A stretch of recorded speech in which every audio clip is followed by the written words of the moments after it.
Hello everyone, welcome to Exam Warriors. We are starting chapter number 2 of book Resources and Development. The chapter's name is Land, Water, Natural Vegetation and Wildlife Resources. This is the chapter of class 8, book Geography. The subject is Geography.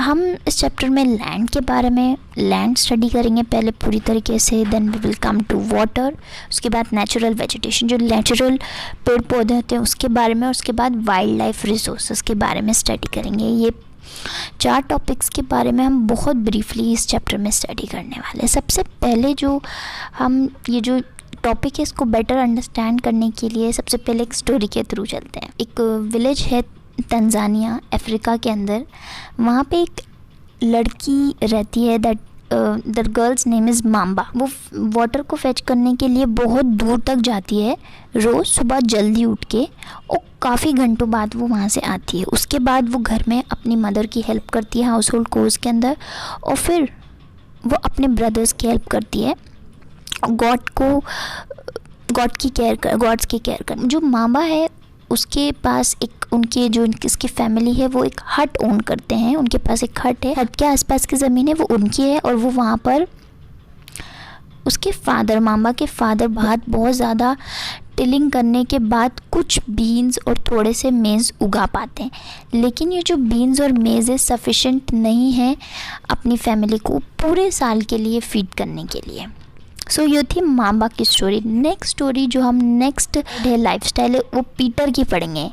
जो Peter है वो एक sheep rearing reason में रहता है, बहुत ही मतलब famous sheep rearing reason है। कहाँ पर है? न्यूजीलैंड के अंदर। यहाँ पर वो शीप को रियर करते हैं, शीप को पालते हैं। और ये जो शीप रेयरिंग रीजन है वो कहाँ पर लोकेटेड है? एक वाइड ग्रासी प्लेन है। ग्रासी रॉकी लैंड नहीं है, रॉकी बैरन ज़मीन नहीं है, जैसा कि अभी हमने यहाँ पर मामा के केस में देखा कि उनकी कैसे लैंड है, रॉकी पथरीली ज़मीन है जहाँ पर वो ज़्यादा कुछ उगा नहीं पाते हैं। पत्थरों वाली ज़मीन में ज़्यादा कुछ उगता नहीं है बेसिकली। लेकिन हम जो देख रहे हैं पीटर के जो फैमिली है वो ओन करती है जो यहाँ पर ये शीप को रियर कर रहे हैं वो कैसे लैंड है, वाइड है, चौड़ी है और ग्रासी है। मतलब यहाँ पर ग्रासी है मतलब ग्रास उग रही है, तो कैसा प्लेन है? वो फर्टाइल प्लेन है, और दूर दूर से उनको पहाड़ियाँ भी नज़र आती है। दूर दूर क्या है? थोड़ी बहुत पहाड़ियाँ भी हैं। तो वाइड ग्रासी प्लेन है और डिस्टेंस पे वो हैं, डिस्टेंस पे हिल्स हैं। जो पीटर की फैमिली है वो लेटेस्ट टेक्नोलॉजी से शीप रियर करती है, और जो उसकी फैमिली है वो कुछ वेजिटेबल्स भी ग्रो करती है। किसके थ्रू? ऑर्गेनिक फार्मिंग के थ्रू वो कुछ वेजिटेबल्स भी ग्रो करते हैं। तो जो पीटर की लाइफस्टाइल है या लिविंग है वो बिल्कुल डिफरेंट है मामा की लाइफस्टाइल से। Mama and Peter stay in 2 different parts of the world, बिल्कुल अलग अलग। Mama lives in Africa whereas Peter lives in New Zealand. So बिल्कुल डिफरेंट पार्ट्स हैं वर्ल्ड के, वो दोनों बिल्कुल अलग अलग जगह पर रहते हैं and lead very different lives, और उनकी जो लाइव्स हैं वो भी बिल्कुल डिफरेंट है। Why is the difference? लेकिन डिफरेंस क्यों है?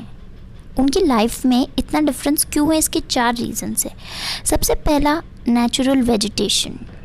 किस तरीके से नेचुरली हम ग्रोथ तो सारी चीज़ें कर सकते हैं आज by using technology, by using chemical fertilizers and all, लेकिन जो नेचुरली जो प्लेस है वहाँ पर किस तरीके की वेजिटेशन, नेचुरली किस तरीके के प्लांट्स और ट्रीज़ ग्रो हो रहे हैं, इसकी वजह से डिफरेंस आ रहा है दोनों की लाइफ्स में। उसके बाद वहाँ पर एनिमल्स मतलब वाइल्ड लाइफ कैसी है, जो वाइल्ड एनिमल्स हैं वो कैसे हैं। Third comes technology. उनके पास एक्सेस टू टेक्नोलॉजी है या नहीं, उनके पास मशीन्स जो साइंटिफिक जो नए नए मेथड्स हैं वो है या नहीं। सो मामा के पास नहीं थे, whereas Peter has those technology. वो लेटेस्ट टेक्नोलॉजी से शीप रियर कर रहे थे। Then land and soil. Land and soil में आता है कि उनका जो पीटर है वो उसका ग्रासी प्लेन था, प्लेन लैंड थी, वेराज उसकी जो जहाँ पर माम्बा रहती थी वहाँ पर जो लैंड थी वो कैसी थी? रॉकी थी, पथरीली थी, और सॉइल के ऊपर भी डिपेंड करता है। जो पीटर की फैमिली जिस लैंड को ओन करती थी it was a fertile land, whereas as compare to Mama वो एक थोड़ी इनफर्टाइल लैंड थी, तभी ही वो आफ्टर टॉयलिंग सो हार्ड, तभी वो हार्डली उसके Mama's father could grow some beans and maize, और वो भी insufficiently to feed the family the whole year.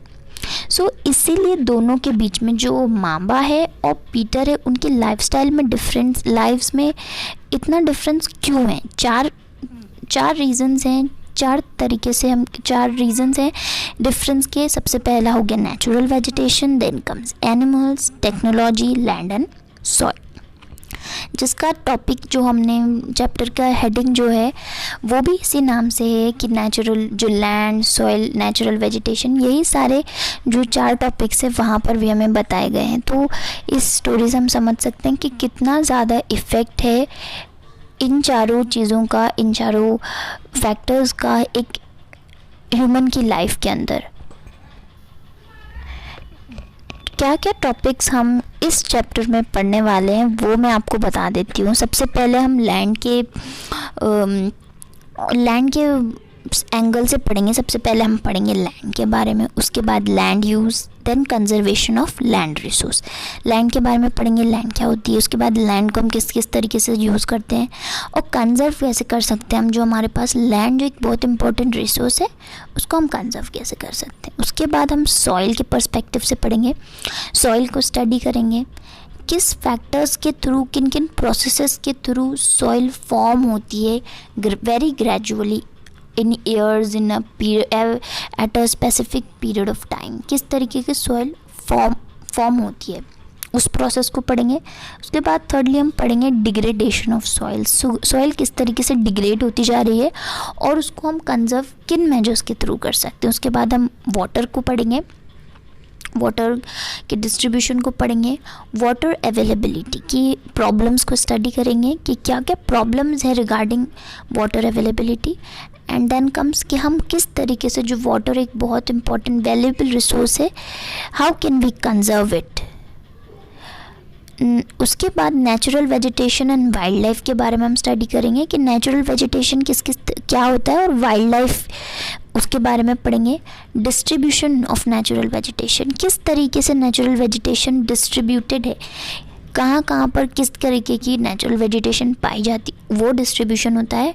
और उसके बाद हम स्टडी करेंगे conservation of natural vegetation and wild life. ये सारे जो टॉपिक्स हैं हम नेक्स्ट वीडियोस में कवर करने वाले हैं। नेक्स्ट वीडियो में हम लैंड को स्टडी करेंगे, ब्रीफली पढ़ेंगे, उसको समझेंगे। और अगर अभी तक आपने मेरे चैनल को सब्सक्राइब नहीं किया है तो सबसे पहले उसको जाके सब्सक्राइब कीजिए, प्रेस कीजिए बेल आइकन को, ताकि मेरी नई वीडियोस आपको सबसे पहले मिले। और कमेंट सेक्शन में मुझे लिखिए कि क्या ये आपको वीडियो हेल्पफुल लगी या नहीं। Thank you.